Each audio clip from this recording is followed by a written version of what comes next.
नमो ताहि जाते गए अरहंतादि महा करि मंगल करि हो महा ग्रंथ करन के काल जाते मिले समाज सब पावे निज पद राज।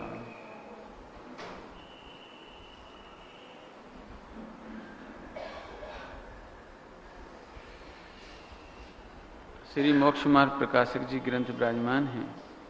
अब इसकी चर्चा कर रहे हैं। एक पैराग्राफ पढ़ते हैं, उसका अर्थ करेंगे, फिर इसका आज पूरा सारांश करने की कोशिश करेंगे।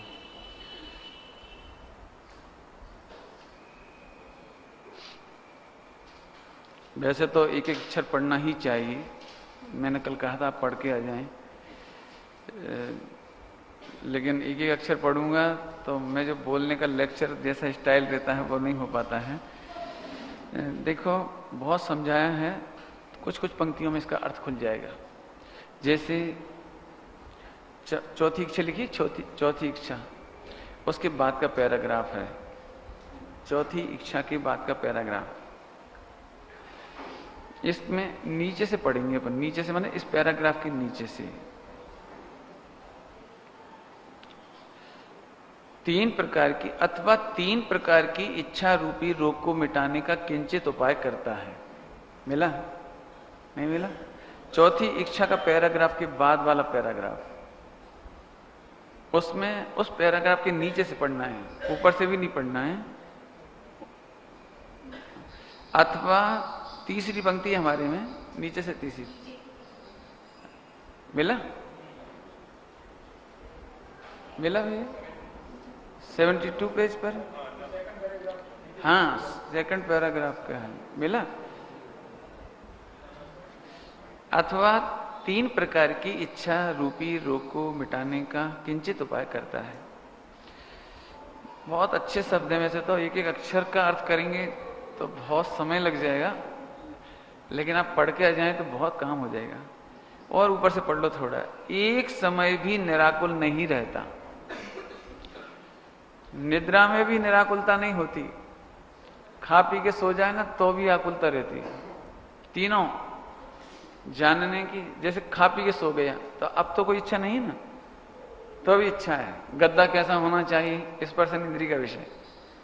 ठंडी हवा होनी चाहिए, स्पर्शन इंद्रिय का विषय।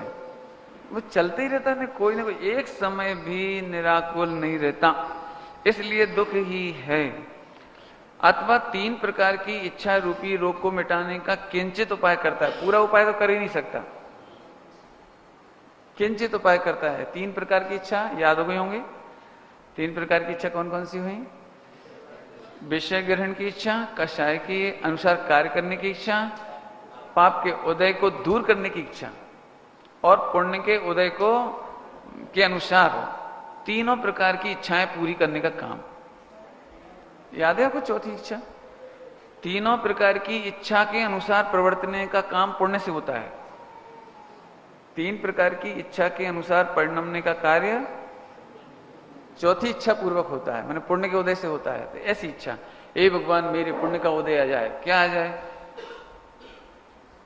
कि इसका सिर फूट जाए, मैं इसके पुण्य का उदय आए और उसका सिर फूट जाए। देखेंगे जवाब। इच्छा है तो कसाई के अनुसार इच्छा नहीं, किसी का सिर फोड़ देने की इच्छा इसका घाटा हो जाए, ऐसे मैंने बहुत जो भी इच्छा करता है वो चौथे प्रकार की इच्छा से पूरा होता है। इसकी अपन चर्चा कर चुके, इसलिए भी नहीं कर रहे। अब आगे, अथवा तीन प्रकार की इच्छा रूपी रोग को मिटाने का किंचित उपाय करता है, इसलिए किंचित दुख कम होता है। सर्व दुख का तो नाश नहीं होता, इसलिए दुख ही है। इस प्रकार संसारी जीवों को सर्व प्रकार से दुख ही है। इसकी चर्चा अपन कर चुके हैं, इसलिए अभी ज्यादा नहीं करेंगे। एक पैराग्राफ इसके नीचे ही वाला है, वो जरूर पढ़ रहे हैं अपन, पूरा पढ़ेंगे इसको। सभी आप लोग अपने ग्रंथ देखना। तथा यहाँ इतना जानना कि तीन प्रकार की इच्छा से कोई पीड़ित है। क्या गजब है। सर्व जगत पीड़ित है, नारकी अकेला नहीं, स्वर्ग वाले भी पीड़ित हैं। क्या गजब होगा। अब एक गति को रख के बैठो तो पता लगे ना कैसे पीड़ित है। आगे, और चौथी इच्छा तो पुण्य का उदय आने पर होती है। चौथी इच्छा तो पुण्य का उदय आने पर होती है। पुण्य का उदय आने पर होती है मतलब इसको अंदर में ऐसा भाव आता है कि मुझे कुछ चीज देखने को मिल जाए, और पुण्य का उदय हो तो दिख जाए। यानी पुण्य के उदय होने पर ऐसी इच्छा होती है। ऐसे ही किसी का बुरा करने की इच्छा होती है, मैंने 4 कसाय के अनुसार परिणमने की इच्छा होती है, और एक पाप के उदय को दूर करने की इच्छा होती है। वो समझ ही गए आप, है ना। आगे देखो, तथा पुण्य का बंध, बच्चे पढ़ाना था मूल। सारा जगत पुण्य तो चाहता है लेकिन पुण्य का बंध नहीं करना चाहता। फिर से बोलता हूं, सारा जगत पुण्य तो चाहता है लेकिन पुण्य कैसे होता है। देखो सभी लोग ध्यान से पढ़ना, बहुत मार्मिक पंक्ति है। तथा पुण्य का बंध धर्मानुराग से होता है, विषयानुराग से पाप बंद होता है। विषयानुराग से पाप बंद होता है। जैसे तुम हंसकर लड्डू खाते हो ना तो पाप बंद होता है। हंसकर के लड्डू खाने का मतलब ये नहीं कि तुम गाली गलौज नहीं कर रहे, लड़ाई झगड़ा नहीं कर रहे तो पुण्य लग रहा है। क्योंकि हम तो शांति से खा रहे हैं। तो शराबी भी शराब शांति से पीता है क्यों? जैसे शांति से पीता हो, कोई गाली नहीं दे, किसी कुछ नहीं करे, तो पुण्य बनेगा ही नहीं बनेगा शराबी को। ओ हो विषयानुराग, पॉइंट पकड़ में आ रहा है, पाप बंद ही होता है।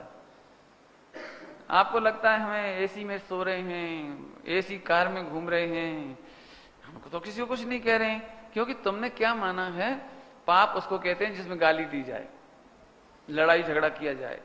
बिल्कुल नहीं, समझ गए अब? अभी सही सही बताना, अपने को पाप बंद कहां समझ में आता था? लड़ाई झगड़ा, खाना पीना, राग द्वेष, थोड़ा टेंशन वाली चीज, उसमें तो पाप बंद दिखता है। लेकिन हंसते हंसते लड्डू खाने में भी पाप बंद होता है। क्यों? क्योंकि हेतु क्या बताया है, विषयानुराग से बंद होता है पाप बंद, और धर्मानुराग से पुण्य बंद होता है।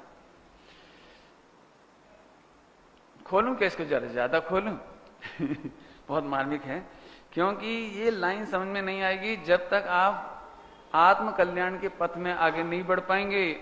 आपकी विशुद्धि नहीं बढ़ेगी, विशुद्धि नहीं बढ़ेगी। इस लाइन को समझाने से पहले मैं एक वाक्य बोल रहा हूं,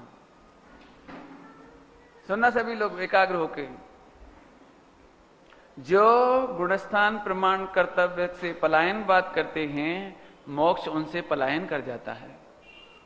फिर से बोलूं, जो गुणस्थान प्रमाण कर्तव्य से पलायन करते हैं, मोक्ष उनसे पलायन कर जाता है। बहुत खतरनाक लाइन बोली है मैंने, और यदि इस लाइन को आपने ध्यान से समझ लिया तो जो आपको एक शिकायत होती है ना कि लोग स्वच्छंदता करते हैं, लोग तो कोरा पढ़ते हैं, लोग तो कोरा कोरा काम करते हैं, लोग तो कोरी चर्चा करते हैं, सब उड़ जाएगी। मैं पहले वो बात बता दूं जिससे आपको तकलीफ ना हो, बाद में मैं ऐसी बात भी बताऊंगा जिससे आपको तकलीफ हो। देखो, श्रेणी का कर्तव्य है कि एकाग्र होकर लीन रहो। श्रेणी का कर्तव्य, श्रेणी में गुणस्थान प्रमाण श्रेणी में कर्तव्य है कि स्वरूप में एकाग्र होकर के मग्न रहो। लेकिन नकुल सहदेव ने धर्मानुराग किया, विषयानुराग नहीं किया। वहां उनके लिए धर्मानुराग कर्तव्य नहीं था वो गुणस्थान के अयोग्य था। पॉइंट इसलिए मैंने क्या भाषा बोली थी, याद था आपको? गुणस्थान प्रमाण कर्तव्य से जो पलायन करते हैं, ओ हो शुद्धोपयोग के काल में शुभोपयोग करना ये अकर्तव्य है। साधर्मी का वात्सल्य करना ये अकर्तव्य है। वीतरागी देव गुरु धर्म के प्रति लक्ष्य करना यह अकर्तव्य है, और ऐसा अकर्तव्य करने वाले से मोक्ष पलायन कर जाता है। इसमें आपको तकलीफ नहीं हो रही होगी नहीं हो रही ना पॉइंट पकड़ में आया भैया? बेटे समझ में आया? बहुत अच्छा, फिर से समझो। मुझे लग रहा है 1 घंटा इसी भी बोलना पड़ेगा बहुत गरिष्ठ बात है। समझ में आ रहा है कुछ? गुणस्थान प्रमाण कर्तव्य से जो पलायन करते हैं, पलायन तो समझते होंगे हिंदी में, पलायन कर जाते हैं, मोक्ष उनसे पलायन करता है, सम्यक दर्शन ज्ञान चाहिए तो उनसे पलायन कर जाता है। त्रिकालीय ध्रुव में अहम करना कर्तव्य है, उन्हें सम्यक दर्शन आ जाता है। एक समय की पर्याय में अहम करना अकर्तव्य है, सम्यक तो उनसे पलायन कर जाता है। इसमें भी ज्यादा तकलीफ नहीं हो रही होगी, नहीं हो रही ना? नकुल सहदेव का तो दृष्टांत याद हो गया आपको, बता दिया ना अभी। नकुल सहदेव ने श्रेणी के काल में गुणस्थान था उनका, और उस समय धर्मानुराग किया, विषयानुराग नहीं किया। अरे रे तुमने अकर्तव्य किया पलायन हो गया, तुमने कर्तव्य से पलायन किया, स्वरूप की एकाग्रता से पलायन किया, मोक्ष पलायन कर गया। ठीक है, दो बता दिए, एक चौथा गुणस्थान बता दिया और एक 8वां 10वां गुणस्थान ले लिया अपन ने, 11वां ले लो, ऐसे कहां तक ले लो। ठीक है, अब आगे चलें अपन, पहले पूरा पढ़ लें अपन, मेरी गंदी आदत है, पूरा नहीं पढ़ता मैं। तथा पुण्य का बंध कैसे होता है? हाँ एक साथ बोलो जरा।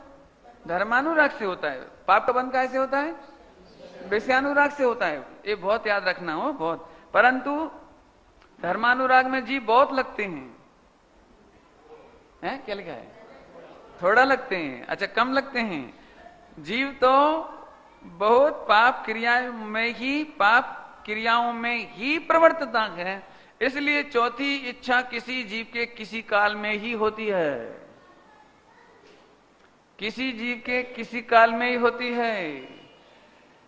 जिससे पुण्य बंध हो, चौथे प्रकार की इच्छा किसी काल में ही होती है।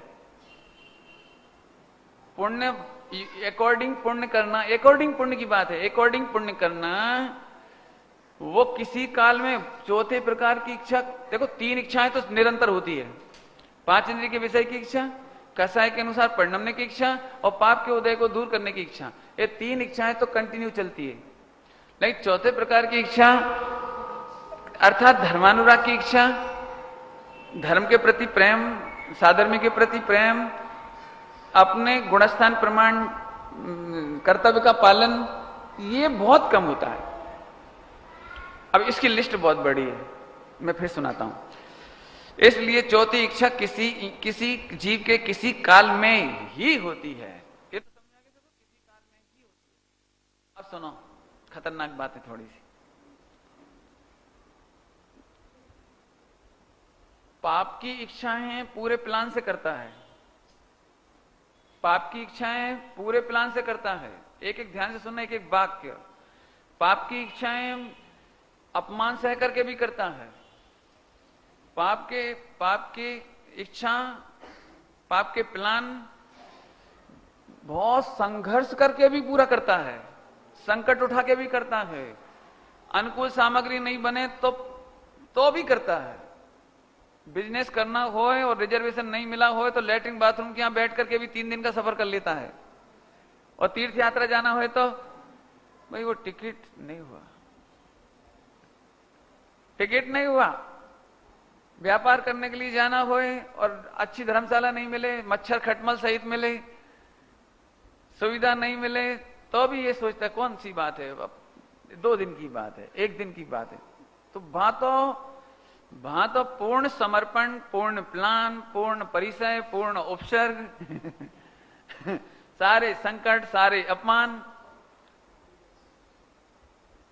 सच में एक पति अपनी पत्नी को राजी करने में जितनी मेहनत करता है, यदि उसका अनंतवा भाग भी आत्मा को राजी करने में कर दे तो सम्यक दर्शन हो जाए। अपने स्त्री पुत्रादिक, अपने इष्टजन, अपने मित्रों को राजी करने में कितना पापड़ बेलना पड़ते हैं वो मुझे तो पता है। लेकिन चूंकि वो मैंने कहा ना 3 प्रकार की इच्छा के लिए ये प्लान, चिंतन, उठते बैठते चलते फिरते ही घर में 10 जने विरोध करें, एक लड़का को कोई से शादी करने के राग हो गया तो सारे माँ बाप शत्रु नजर आने लगते हैं, सारे मित्र, मंदिर, यदि मुनिराज भी कुछ कहें, यदि कोई इष्टजन भी बीच में आए, टोडर में जी साहब ने लिखा है, यदि कोई इष्टजन भी बीच में आए तो उनको भी नीचा दिखाता है। पढ़ लेना भैया, जिन्होंने नहीं पढ़ा हो 52-54 पेज है, कितना ऐसे कुछ होगा पेज नंबर। सब लोग पढ़ना है, बहुत अच्छा है। कोई इष्ट पूज्य जन भी बीच में आए, सामने आए, तो उनको भी नीचा दिखा देता है बहुत। और जब मान नहीं सकता है तो फिर अपमान से पीड़ित होकर के, संतापित होकर के, विष भक्षण करके आदि मर जाता है। रोज अखबार में पढ़ लो, लव मैरिज नहीं करने दी तो रेल के नीचे चली गई। अभी कोई नहीं सुनाया था, कहां सुना, यही सुनाया था कि किसी ने, कि और कहीं सुनाया था। एक लड़का एक लड़की, हाथ खींच के उसने, और दोनों मर गए। मतलब शादी करने के लिए राजी नहीं हुए इनके मम्मी पापा, तो रेल के नीचे आ गए। कोई नहीं सुनाया था शायद, और कहीं सुनाया, पता नहीं किसी ने यहां या कहीं अब भी सुनाया मुझे। मैंने लड़का रेल के नीचे आ गया और लड़की को भी उसी समय खींचा, लेकिन लड़की हाथ छुड़ा रही थी बचने के लिए, तो उसका सिर टकराया इंजन से, घायल हो गई। 2-3 दिन बाद वो पुलिस में सब उसने बयान दिए, फिर वो मर गई। मैंने अपनी लिखा है उसमें, मान कसाय की पीड़ा मृत्यु की पीड़ा से भी अधिक है। क्रोध कसाय की पीड़ा मृत्यु की पीड़ा से भी अधिक है, इसलिए मर करके भी अपनी कसाई की पूर्ति करके सुखी होना चाहता है। माने 3 प्रकार की इच्छाएं इतनी भयानक हैं, इतनी भयानक हैं, यदि आप कहो तो कल पढ़ के सुनाऊंगा, सुनाई दूंगा कल, वो कुछ सुनाई देना चाहिए, अच्छी चीज है वो, कल सुनाऊंगा आपको पढ़ के इसी में से, और भाव दीपिका में से ही सुना दूंगा, 2 ही सुना दूंगा। चलें फिर से। 3 प्रकार की इच्छाओं से निरंतर पीड़ित है, उन्हें करने के लिए मान अपमान तक नहीं गिनता। और मंदिर में यदि पूजा प्रक्षाल में कोई थोड़ा टोक देवे, अच्छे से गाओ भैया, शुद्ध बोलो भैया, थोड़ा प्रक्षाल ठीक से करो भैया, तो भले ऊपर से कुछ नहीं बोलेगा, अंदर अंदर जे रखे तुम्हारे भगवान। कौन हमारे भगवान हैं? एक तो मैं आता हूं, 99% तो स्टूडेंट, यंग जनरेशन आती नहीं है, सच्ची बात है, इन ट्रस्टियों की वजह से नहीं आती।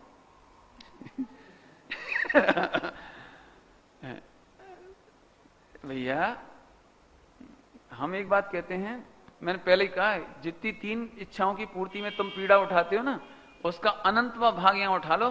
सम्यक दर्शन नहीं, मोक्ष ना हो तो हमसे कहना। लिखा है राम सिंह मुनिराज ने, राम सिंह मुनिराज ने लिखा है, एक छपी थी एक पुस्तक ग्रंथ का,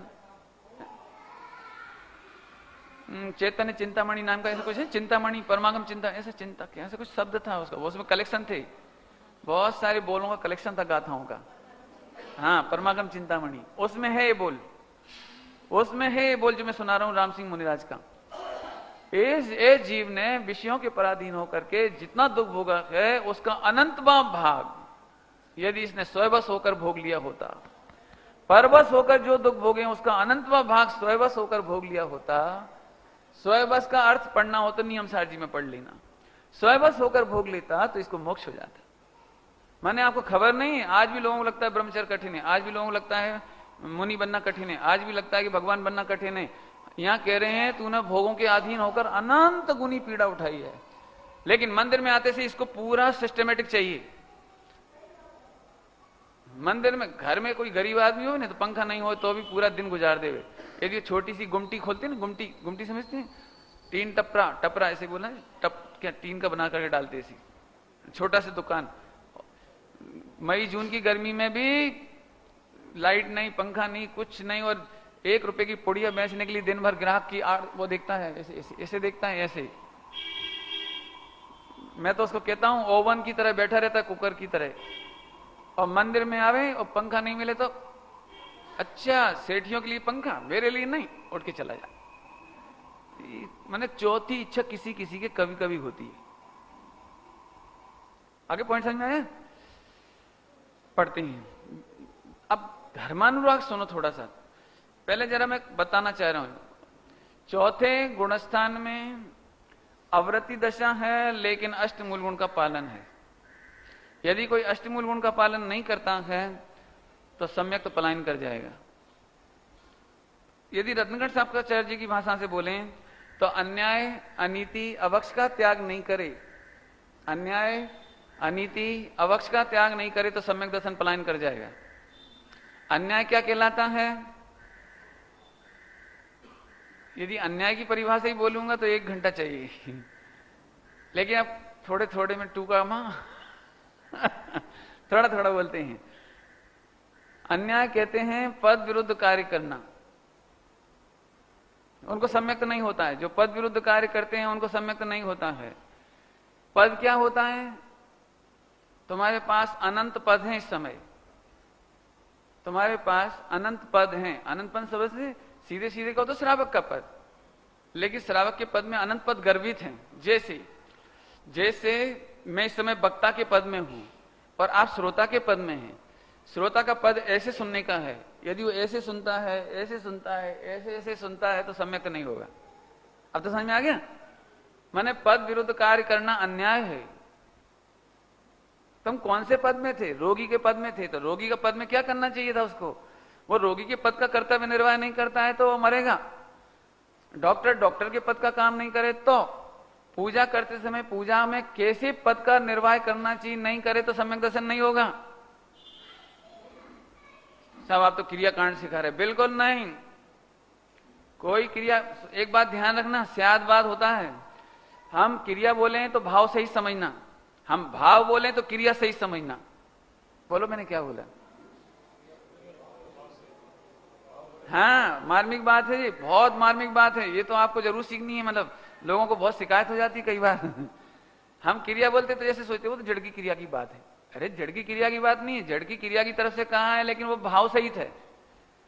यदि हम भाव की बात करते हैं कि क्रिया कांड में काई न थी, तो भाव की बात कर रहे हो तो भाव को क्रिया सही समझना।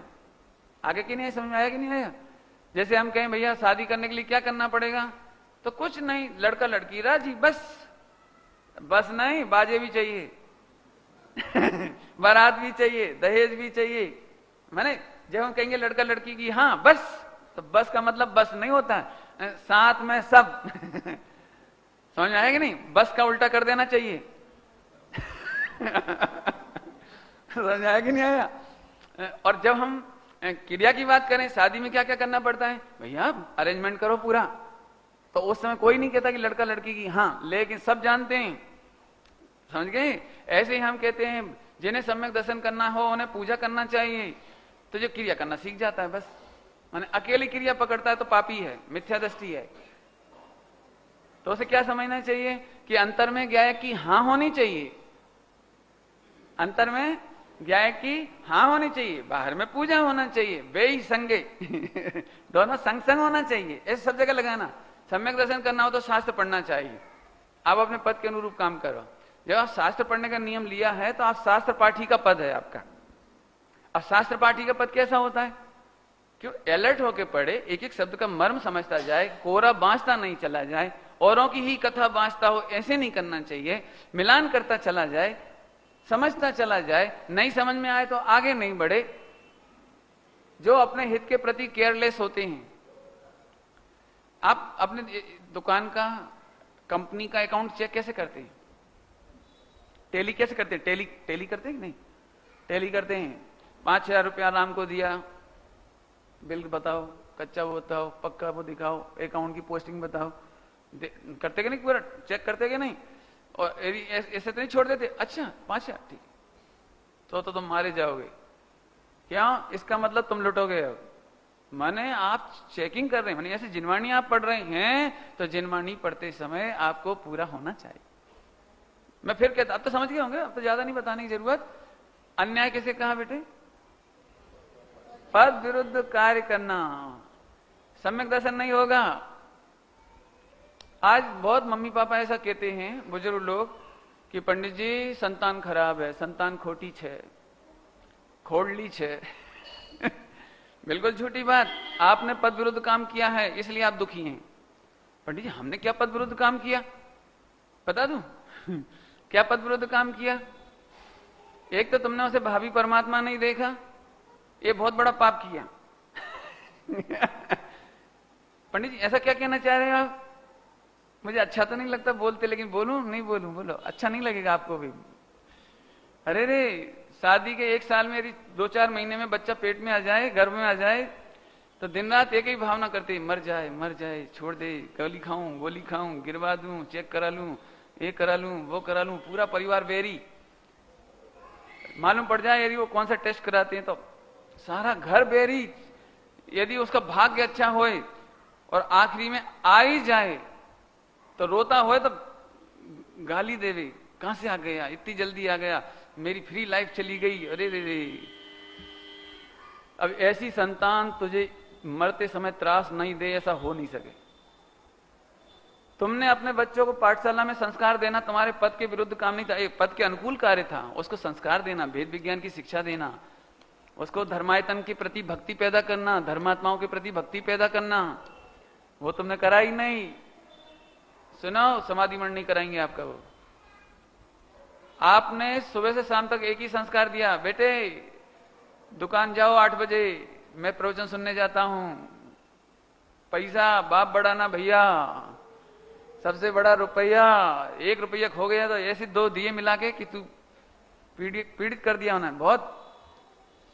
कह तो 5 इंद्रिय के विषय भोग में तू उदारता से खर्च करता है, उदारता से नहीं तो अविवेक से खर्च करता है। और कहां कहां तो फिर 1 रुपया खो देवे तो तकलीफ दे देवे।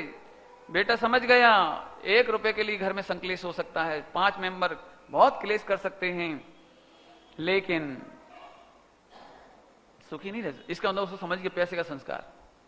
आपने मंदिर में 5000 का दान बोला, लेकिन घर की मीटिंग में वो सब सुन रहा है, पापा बोल रहे दे देंगे, कौन जल्दी है। अभक्ति, आपने बच्चे में अभक्ति का संस्कार डाला, आप पद विरुद्ध काम कर रहे हैं, आप श्रावक के पद के विरुद्ध काम कर रहे हैं, आपका सम्यक दर्शन पलायन करेगा।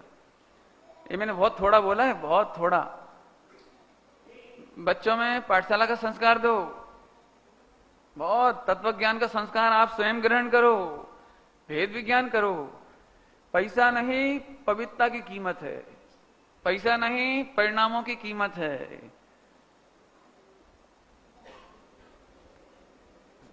एक आध लाख रुपया भी कम हो जाए ना, खो जाए, तो चेहरे पे रंगत नहीं बदलनी चाहिए, बदलनी नहीं चाहिए। क्यों क्यों नहीं बदलनी चाहिए? वेद विज्ञान करो। आप बद्दू धूल छे धूल का जब नाम आया ना, तो इसका अर्थ मैं नहीं जानता था। स्वामी जी बार बार धूड़ छे धूड़ छे धूड़ छे, तो हमें समझ में नहीं आता, सच्ची बात कहता हूं, नहीं समझ में आया। अब किसी जब मैं गए ना पंडित साहब के पास, तो बोले सुमत स्वामी जी ऐसा क्यों कहते थे बार बार, धन पैसा मकान दुकान आ बद्दू धूड़ छे, ऐसे क्यों कहते, धूल क्यों कहते ऐसे? तो मैं चुप मुझे समझ नहीं आया, पुद्गल की पर्याय, बस इतना कह दिया, पुद्गल की पर्याय, तो धूल कह देते थे। मालूम क्या बोला? नहीं, जो धूल की संगत करता है वो मलिन होता है जो धूल की संगत करता है वो मलिन होता है। ऐसे ही जो उपयोग पुद्गल का लक्ष्य करता है वो मलिन होता है। जो ज्ञान पुद्गल का संग करता है, लक्ष्य करता है, वो ज्ञान मलिन होता है। जो श्रद्धा पुद्गल में सुख मानती है, स्त्री पुत्र मकान दुकान कुटुंब कबीला सोना चांदी मोटर गाड़ी बंगला में सुख मानती है, वो श्रद्धा मलिन होती है। जो परिणति उसमें आनंद मानती है, वो श्रद्धा मलिन होती है। ऐसे समय लगाओ आप। मैंने कहा गजब ही हो गए, आप कहां से निकालते हो इतना अर्थ, हमने तो कभी सोचा ही नहीं अब तो समझते पुद्गल की पर्याय धूड़ छे अरे नहीं, धूल की संगति कभी नहीं करना। मतलब बोलो भैया, बोलो भैया, धूल की संगत नहीं करना, माने धूल में ज्ञान नहीं लगाना, धूल में श्रद्धा नहीं लेना, धूल में परिणति नहीं लगाना, आनंद नहीं मानना। धूल में आनंद मानना मिथ्या दर्शन ज्ञान चारित्र, भगवान आत्मा में आनंद मानना सम्यक दर्शन सम्यक ज्ञान सम्यक चारित्र। आया समझ आया? चले आगे चले कर्तव्य समझ आ गया? पद विरुद्ध कार्य करना क्या है? अन्याय है। अनीति क्या है? टोटोमजी साहब की भाषा में अनीति बोलो। सुनो अनीति, आप तो महंत रहना चाहता है, दोष कर्माधिक को देता है, जिनाज्ञा माने तो ऐसी अनीति संभवे नहीं। जिनाज्ञा माने तो ऐसी अनीति संभवे नहीं। अर्थ करना पड़ेगा। सुनो, 24 घंटे क्या करते हो आप? मैं पत्नी से दुखी हूं। तुम पत्नी से दुखी हो कि इच्छा से दुखी हो? बोलो, कैसे दुखी हो?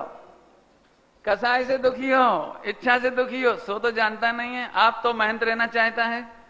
देखो, हर पति अपनी पत्नी से कहता है, देखो मुझे गुस्सा करने में मजा नहीं आता मैं बस इतना चाहता हूं कि तुम टाइम पे मुझे चाय दे दिया करो बस। मैं तो बस इतना चाहता हूं कि टाइम पे कपड़े दे दिया करो, और मैं तो इतना चाहता हूं तुम खूब मंदिर जाओ, लेकिन जब मैं घर आऊं तो 9 बजे घर पे मिल जाया करो बस। तू बस ही बस कहता जाता है और सब मांगता है। हर आदमी की यही। मुझे कौन गुस्सा करने में मजा आता है? हम क्या जानबूझकर गुस्सा करते हैं? लेकिन तुम लोग इसीलिए अभी और समझना, सम्यक दर्शन करने के नाम पर भी ये लगता है क्या करें, इतनी सामग्री है इसलिए फंसा हुआ हूं। झूठ, अनीति है। कल मैंने चर्चा की थी, मिथ्यात, अज्ञान और असंयम, इससे दुखी है जीव, इससे इच्छा उत्पन्न होती है। घर में करोड़ों रुपया हो और मिथ्यात, अज्ञान, असंयम नहीं हो, इच्छा नहीं होगी, नहीं होगी।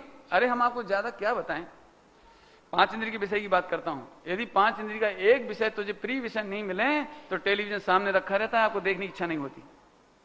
एक विषय ना मिले तो, जैसे आप आज आपको मार्केट 6000 पॉइंट चला जाए,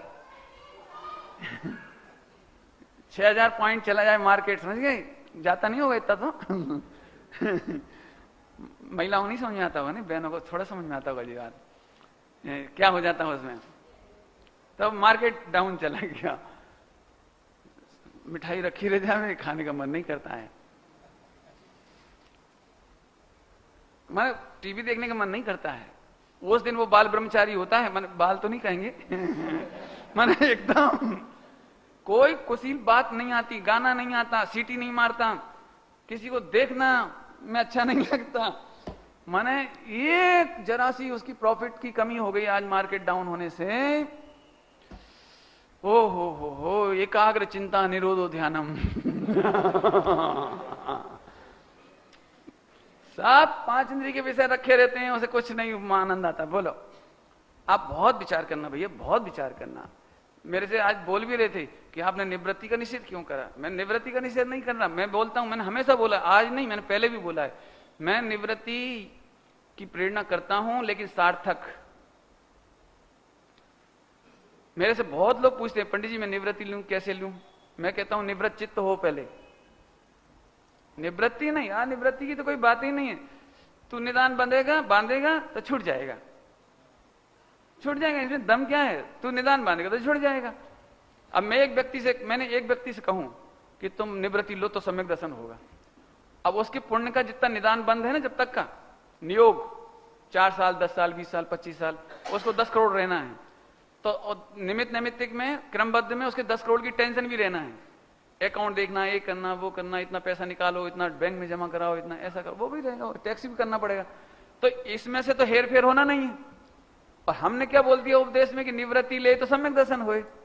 तो अपनी पूरी ताकत ज्ञाय के निर्णय में जो रोज लगाना चाहिए था, कर्तव्य था, रोज प्रतिदिन सटावश्यक में उसका कर्तव्य था स्वाध्याय के द्वारा, तो वो तो ऐसे बैठता भी होए तो यही सोचे मैं घर तो छोड़ ही नहीं पा रहा हूं। 2 घंटे तक गायक नहीं सुनेगा, वो यही दिमाग में रहेगा इधर बैठे बैठे, भैया थका हुआ सिर से क्या सुनूं, गृहस्थी छूटे तो काम होए। बिल्कुल नहीं, हमने हमेशा कहा निवृत्त चित्त।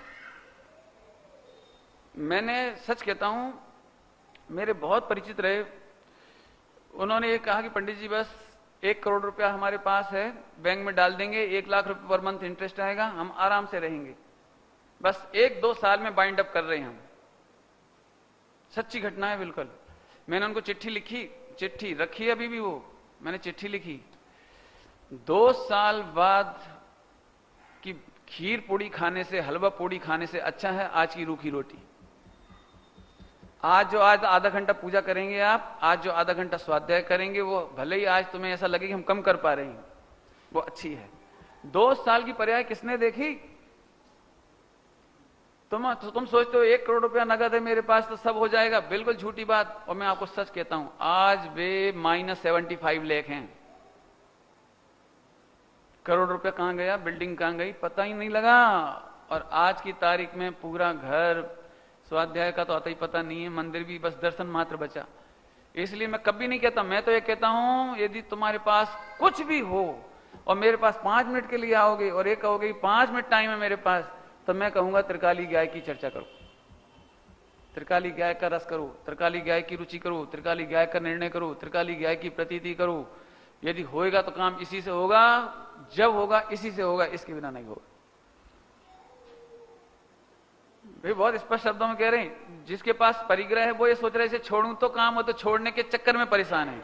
जिसके पास नहीं वो ये सोच रहा पंडित जी थोड़ी सी व्यवस्था बन जाए फिर करूंगा। बाबूलाल जी हैं, बुजुर्ग हैं, बहुत विद्वान अपने दिल्ली में। उनकी एक पंक्ति मुझे बहुत पसंद आई।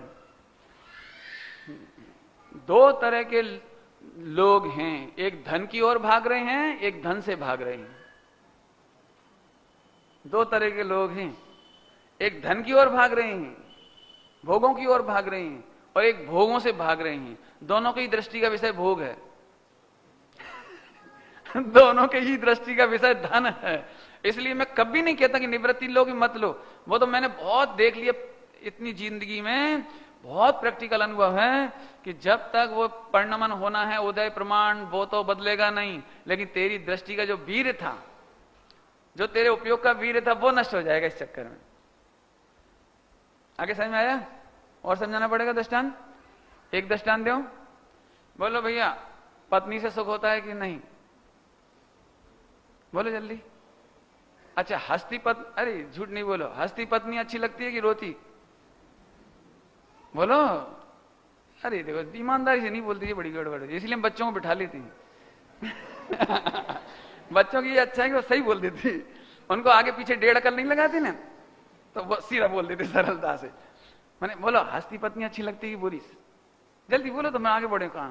हाँ ऐसे बोलो, देखो हमारे बच्चों ने सही बोला कि नहीं तो हंसती पत्नी अच्छी लगती है। अब कल्पना करो, मैंने फिर वही बताना तो वही दृष्टांत देखे, जिस दिन आपका 1 करोड़ का लॉस हुआ उस दिन आप घर आए और आप बहुत दुखी हैं तो पत्नी ने, मालूम था कि आपका दुख दूर करने का सबसे अच्छा उपाय है श्रृंगारित और मुस्कुराती पत्नी तो झट वो अपने मेकअप करके आई हो, मुस्कुराती हुई आई हो, मैसूर पाक लेके आई बोलो भैया क्या होने वाला है? इससे हम कहना चाह रहे हैं कि बाहर की कोई सामग्री तेरे सुख दुख का साधन नहीं है। तू जब इतना निराकुल होता है तो वो अच्छे लगते हैं। मैंने एक जगह लिखा है अपनी डायरी में, ब्रह्मचर्य के संबंध में लिखा है, पुण्य के उदय के दुरुपयोग का नाम है अब्रह्म, साता के दुरुपयोग का नाम है अब्रह्म। आप देख लेना, आपको किसी भी प्रकार की पीड़ा हो ना, आप अब्रह्म नहीं सोचते, टीवी नहीं सोचते, गाना नहीं सोचते, सड़क छाप कुछ नहीं सोचते, पत्नी तक को देख करके कुछ भी विकल्प राग उत्पन्न नहीं होता असाता के उदय में।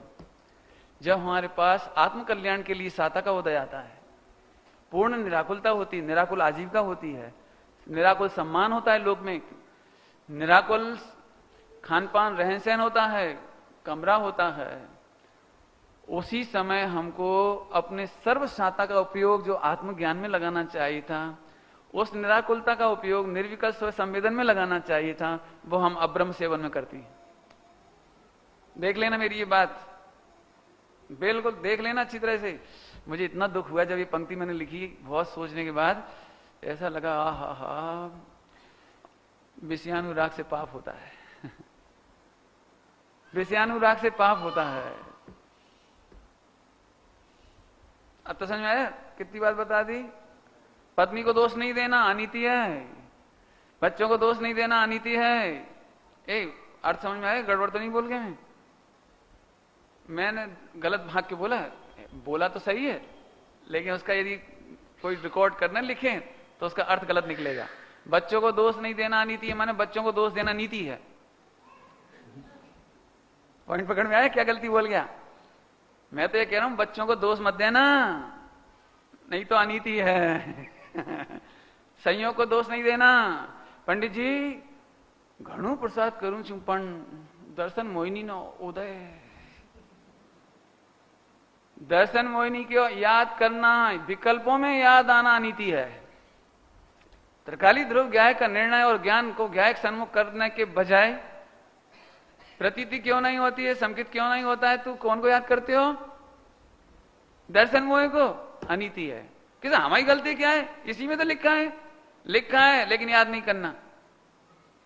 मार्केट में पुण्य के उदय से पैसा आता है, तो आप पुण्य के उदय को याद करते हो कि बिजनेस करते हो पूरी ताकत लगा के?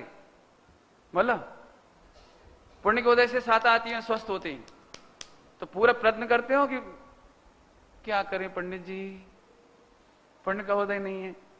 झूठी बात। जीव प्रमाद से दुखी है, जीव अज्ञान से दुखी है, जीव मिथ्यास से दुखी है, असंयम से दुखी है। ये तो तू विचारता नहीं है।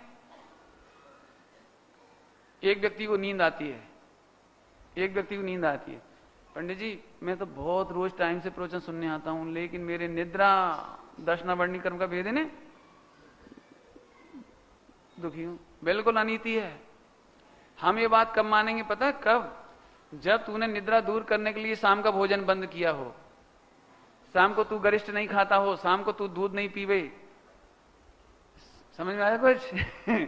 और तू बहुत सारी दौड़ धूप नहीं करे। क्यों? दिन भर तो दौड़ धूप करता है खूब, और फिर आकर के बिल्कुल ठंडी हवा मिलती है और ऐसे बैठ जाता है। ऐसे नहीं बैठे तो तू कहना क्या कि दर्शनावर्णी कर्म का उदय है। ऐसे नहीं बैठे तो सहारा लेकर के बैठना। ये बहुत लिखा है सब, मैं नहीं कहता हूं। आप कहां पढ़ोगे ये बात मालूम है? कहां पढ़ोगे बता दो?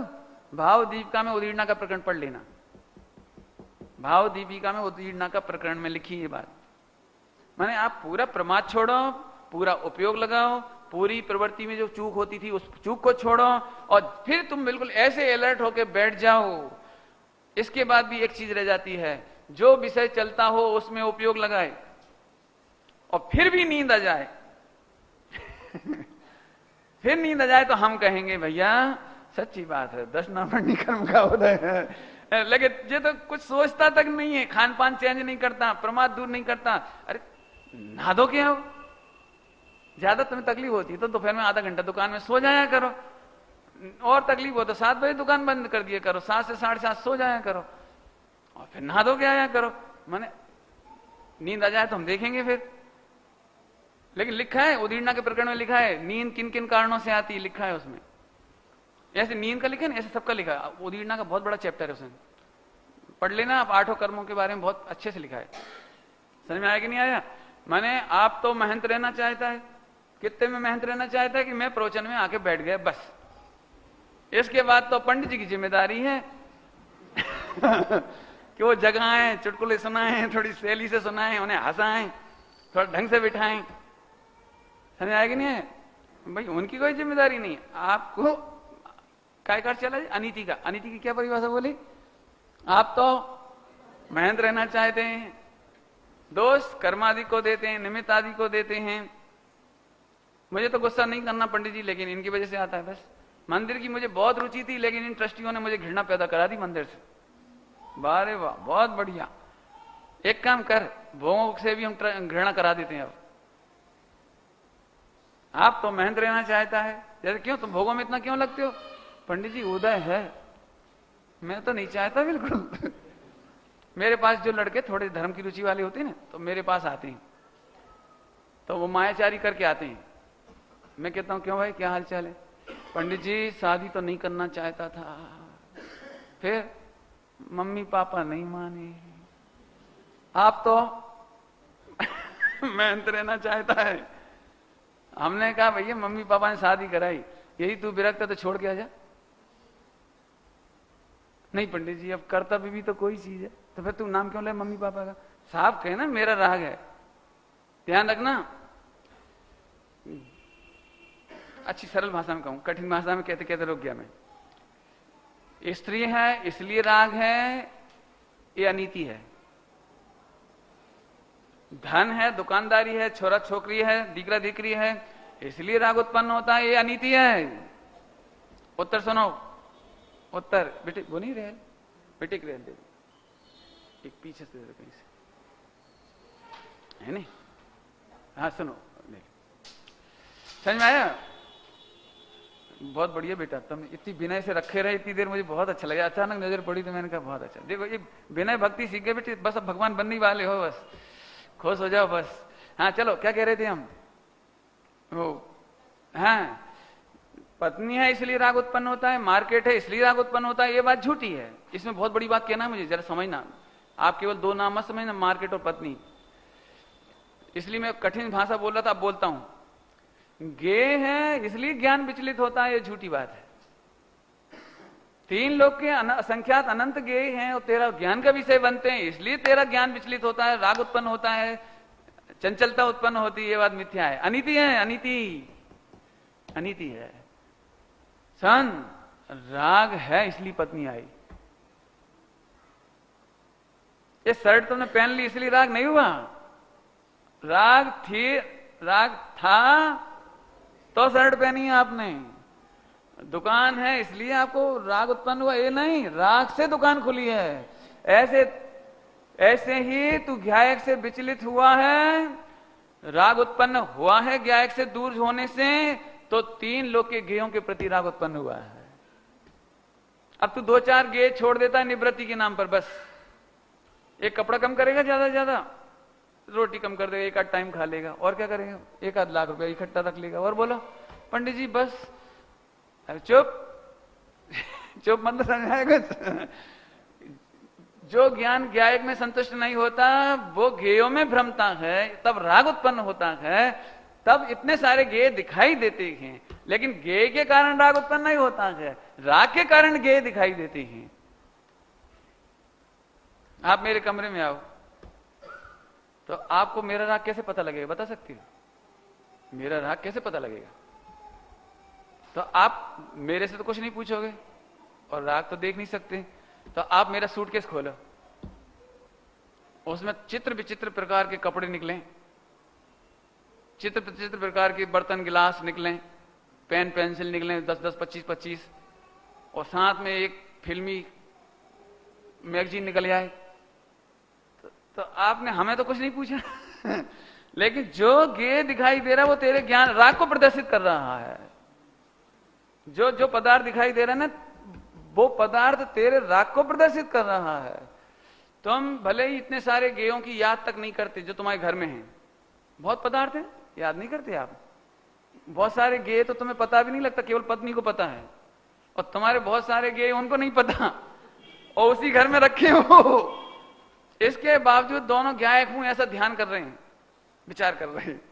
इसके बावजूद जहां राग है इस वजह से वो गेय है। उनमें से एक भी चीज कोई उठा के ले जाए जो पत्नी को नहीं मालूम लेकिन पति संबंधित है, या पति को नहीं मालूम पत्नी संबंधित है, बोलो आप दोगे?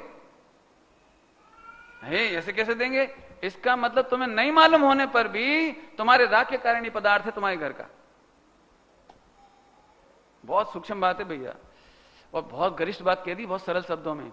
एक ज्ञान ज्ञायक में संतुष्ट हुए बिना तेरी निवृत्ति नहीं हो सकती भैया, नहीं हो सकती। निवृत्ति का ड्रामा हो सकता है। सच कहते हैं गुरुदेव श्री नहीं मिले होते तो ये अर्थ कौन बताता अपने को। सब वही लगाते भैया, थोड़ा छोड़ दे, थोड़ा कम कर ले, थोड़ा खाना पीना कम कर ले। एक दूसरे से क्रियाकांड में बड़ा मानते हैं, हम तो एक टाइम खाते हैं भैया। मुझे बुजुर्ग लोग मिलते हैं ना, बुजुर्ग लोग खास तौर से जो मुमुक्षु हैं, तो मुझे देख के तो जरूर एक बात कहते हैं, पंडित जी अब तो मोह नहीं रहा। तो मैंने क्यों, क्या बात हो गई?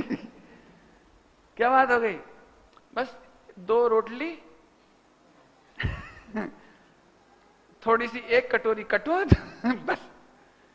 मैंने कहा भैया 80 साल की उम्र में और कितना खाओगे? मैंने कोई 6 रोटी खाए तो बड़ा पापी, ऐसा थोड़ी है कोई। अरे उस उम्र में इतना ही चलता है, ताकत है नहीं तो दुकान जा नहीं सकते। मैं जब थोड़ा छोटा था ना, मैंने 25-30 साल का, कॉलेज में पढ़ा रहा था जब, तो भुट्टे आए तो मैंने 3 भुट्टे खाए। तो जो बड़े ब्रह्मचारी थे ना बुजुर्ग, वो अब उनके तो दांत ही नहीं। तो अब वो देखते रहे। बाद में दूसरों से बोला कितनी गर्दता है खाने की। मेरे से तो कुछ नहीं कहा, तब मैंने उनसे भी कुछ नहीं कहा, बड़े बुजुर्गों से मैं कुछ नहीं कहता। मैंने अपने भाइयों से कहा देखो एक साइकोलॉजी है, जो नहीं खा पाता ना उसको ऐसा लगता है जी कितना खाती है। मतलब एक साइकोलॉजी होती है, वो तो नेचुरल है, वो तो लगता ही है। उनका कोई दोष नहीं, अपनी भी साइकोलॉजी। तो इससे कोई अपने को धर्मात्मा नहीं मानना, समंत भट्ट स्वामी को भस्म व्याधि रोग हो गया तो कोई पापी नहीं हो गए, वो पाप का उदय तो था, पाप का उदय तो था, लेकिन पापी नहीं थे वो। ऐसे अपने को भी ये पाप के उदय में सामग्री है परिग्रह एक पाप है, ये पाप की भीड़ लग गई है, लेकिन हम पापी कब हैं? जब इसमें आनंद करें। ये तो देखो, ये तो कहने की शैली, इसमें आनंद करें। आपको बताया था 2 4 10 20 गे के नाम जानने से 10 20 के परिग्रहधारी हो, ऐसा है ही नहीं। सच्ची बात कहें, बहुत सच्ची बात कहें, थोड़ी सूक्ष्मता से कहें, तुम इसे परिग्रह मानते हो जितना दिखता है, लेकिन सूक्ष्म बात एक है, जो ज्ञान ज्ञायक में संतुष्ट नहीं होता उसे 3 लोग का परिग्रह है।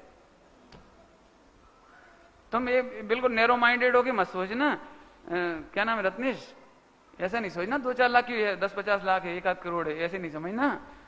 मिथ्या दृष्टि 3 लोग का परिग्रहवंत है। भिखारी क्यों ना हो, भिखारी 3 लोग का परिग्रहवंत है। हा, सूक्ष्म बात है भैया, कौन बतावे, स्वामी जी के बिना कौन खोलता। मैं तो अभी भी ऐसा लगता है, देखा है ना, सब थोड़ा बहुत छोड़ छाड़ के मजा मान लेती हूँ, थोड़ा बहुत कर आके मजा मान लेती, लेकिन बहुत गजब बात है। 2 बार बोली बेटा, बोलोगे? जो ज्ञान ज्ञायक में संतुष्ट नहीं होता, जो ज्ञान ज्ञेयों से निवृत्त नहीं होता, वो निवृत्ति नहीं होती, नहीं होती, नहीं होती। इसलिए पहले तू ज्ञायक का नक्की कर। आया समझ में? आया? कठिन तो नहीं लगता बेटे? है भैया, चलें आगे चलें। हाँ अभी पूरा कहां हुआ? अन्याय हुई, अनित्य हुई, अवक्ष। अवक्ष समझते हो? अवक्ष समझते हो? अवक्ष का पार्ट बहुत बड़ा है, जितना आप समझते हो वो तो समझ ही लो कम से कम। जितना आप समझते हो उतना तो समझ ही लो। हम तो थोड़ा सा आध्यात्मिक तरीके से कहना चाह रहे, पूरा तो वो जो समझते हो आप समझ ही लो। फिर कह रहे बाजार का अवक्ष वैसा वैसा वो सब समझ लेना। मैं तो थोड़ा अध्यात्म से कहें,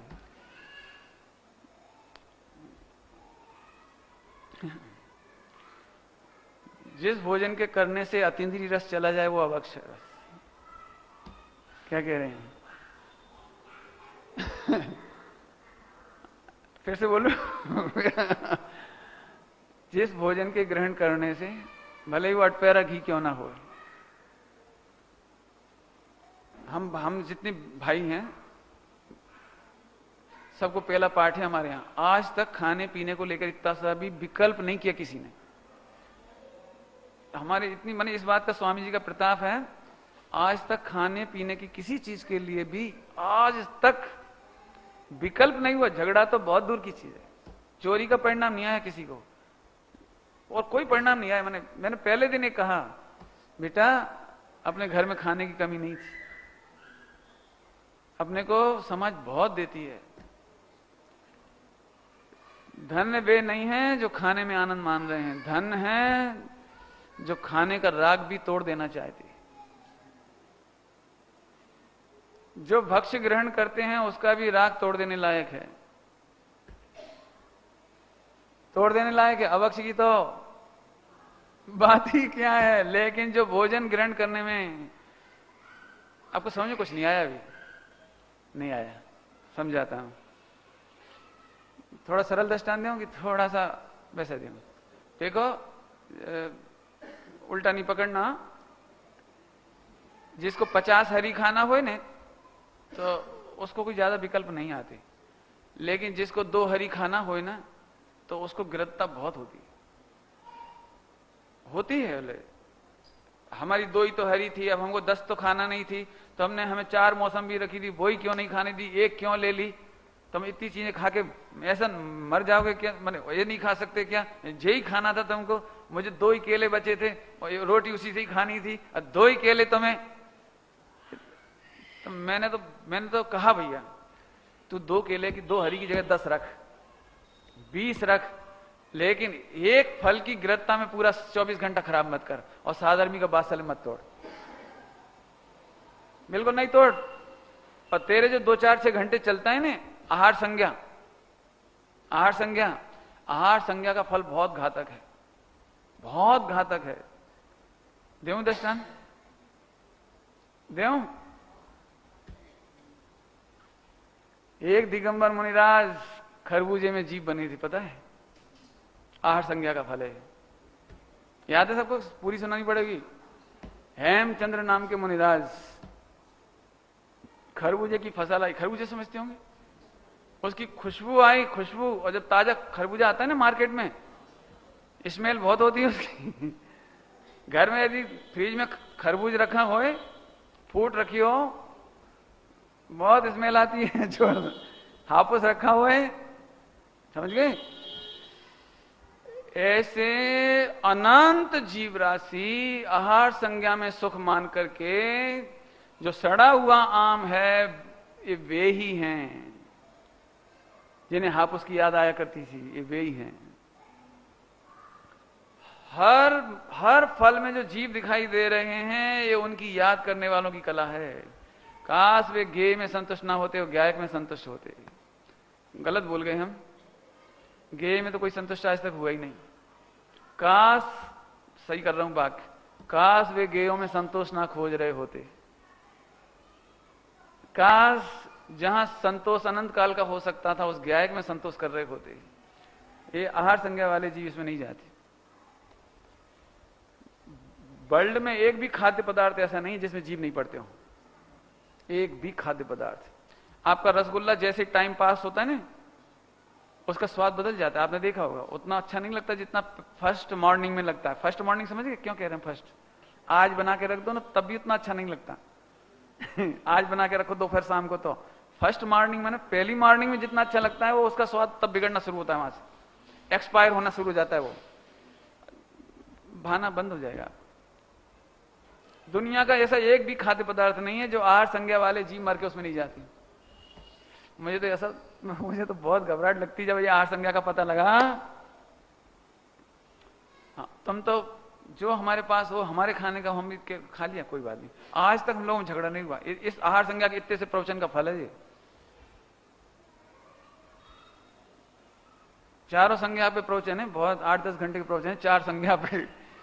तो बहुत मर्म है भैया। देखो फिर मैं कहता हूं, चारों अनुयोग पढ़ करके एक गायक पर दृष्टि आती है। अभी मैंने पढ़ के सुनाया था, क्या पढ़ाया था? सर्व ग्रंथों का सारभूत एक शुद्धात्मा को जान करके एकाग्र होकर आत्मा के स्वरूप को ध्याते हैं। कौन? उपाध्याय परमेष्टि का वर्णन है। हर आचार्य, उपाध्याय, साधु, तीनों के स्वरूप को पढ़ना आप घर जाकर, और एक एक पंक्ति चुनना आपको। यदि आत्म साधना करना हो तो एक एक पंक्ति चुनना, वो उसमें अमृत है। 24 घंटे मुहिराज करते क्या हैं कि मुख्य पने तो निर्विकल्प स्वसंवेदन में, स्वभाव में लीन रहते हैं। मुख्य पने तो, क्या बढ़िया भाषा लगी, मुख्य पने तो शिष्य को क्या हो तुम्हारी, तुम जानो। हम तो मुख्य पने, गौण पने 28 मूल गुण में प्रवर्तित हैं। मुख्य पने तो, क्या भाषा लिखी है। साधु क्या करते हैं? एक शुद्धात्म स्वरूप को जानकर उसे ही साधते हैं। आप भी लिखो, सम्यक दृष्टि क्या करते हैं? लिखो लिखो अपनी परिभाषा लिखो भैया। ये घड़ी बड़ी तेज भागती है, हमारी तो परिभाषा पूरी नहीं हुई। क्या कहां गए थे अपन? कहां तक आ गए थे? अन्याय, अनीति, अवक्ष। अवक्ष किसको कहना? जिसके चक्कर में स्वभाव की विराधना हो जाए वो अवक्ष है। जिसके चक्कर में हम स्वभाव की विराधना कर जाए वो अवक्ष। पद विरुद्ध कार्य करने वाले को, बाकी बोलो, गुणस्थान प्रमाण कर्तव्य से पलायन करने वाले का मोक्ष पलायन कर जाता है। चौथे गुणस्थान का वर्णन पूरा हुआ। 5वें गुणस्थान में शिथिलाचार करने वाले का पंचम गुणस्थान का पलायन हो जाता है। 6ठा 7वां गुणस्थान वर्ती मुनिराज 28 मूल गुण में शिथिलता करते हैं तो मोक्ष मार्ग पलायन कर जाता है। आपके तो आए नहीं नाम, आपका ही बता देते हैं। गुणस्थान प्रमाण सट आवश्यक नहीं करे। देव पूजा, गुरु उपास्ति, स्वाध्याय, संयम, तपः, दानम चेति, ग्रस्तानाम। सम्यक दर्शन नहीं होगा, नहीं होगा, नहीं होगा। पंडित जी अब तकलीफ हुई। अब इसका वर्णन तो किया ही नहीं है, और इसमें भी गायक निकलता है सटावश्यक में। आपको देखो दिक्कत क्या है, हमने इतना खराब दिमाग कर लिया अपना 1.5 अकल लगा के। ऐसा पकड़ के बैठ गए, बस छठी गाथा से काम होगा, बाकी गाथाओं से कोई मतलब ही नहीं बचा। और करना नहीं तो बहु स्थूल छे। अच्छा, तब वे जो छठे साधु गुण स्थान बढ़ती सूक्ष्म उपयोगी मुनिराजों ने उस स्थूल बात लिखी होगी, और तुम स्थूल उपयोग वालों ने सूक्ष्म गाथा पकड़ ली। शाबाश। क्या बोला, क्या बोला? कोई ठपका समझ में आया? ठपका फिर से बोलूं? बोलो, तुम बोलना बेटा। माने सूक्ष्म उपयोगी मुनिराजों ने स्थूल बातें लिखी, और तू स्थूल उपयोगी 5 इंद्रिय के विषय भोग में रहने वाले ने सूक्ष्म गाथा पकड़ ली। वाह रे वाह, ये तो गलती हो गई, तुझे गड़धर होना चाहिए था। बहुत बहुत देखो, आप तो ऐसा करो, जिस 4 अनुयोग में आपको भ्रम हो मुझे दिखाओ, और मैं आपको उसमें से शुद्ध उपयोग ना दिखाऊं, नहीं जी ज्ञायक ना दिखाऊं तो कह देना। आप कोई अहंकार की भाषा नहीं बोल रहे, स्वाभिमान की भाषा बोल रहे हैं। पूज्य गुरुदेव श्री ने 4 अनुयोग इतना अच्छे से पिलाए हैं, कोई कल्पना नहीं कर सकता।